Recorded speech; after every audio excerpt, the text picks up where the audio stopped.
নমস্কার বন্ধুরা, তোমরা সবাই কেমন আছো? আশা করছি খুব ভালো আছো। আজকে তোমাদেরকে একটা ডিমের রেসিপি দেখাবো।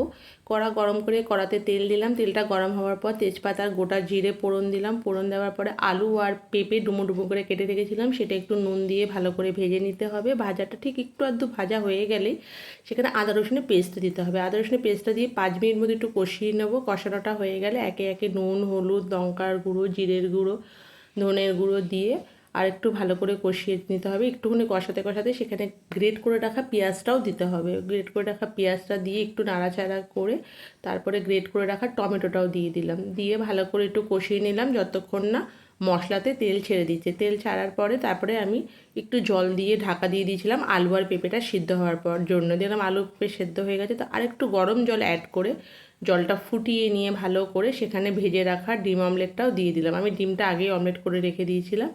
দিয়ে একটু ঢাকা দিয়ে ভালো করে ফুটিয়ে নামিয়ে নিলাম। একটু নামাবার আগে গরম মশলা দিতে হবে। আমি গরম মশলাটা যখন দিয়েছি ভিডিও করতে ভুলে গেছি। এই রেসিপিটা তোমরা বাড়িতে ট্রাই করো, ভাত রুটি দুটো দিয়ে খুব ভালো লাগবে। নমস্কার বন্ধুরা, খুব ভালো থেকো, সাবধানে থেকো, সুস্থ থেকো।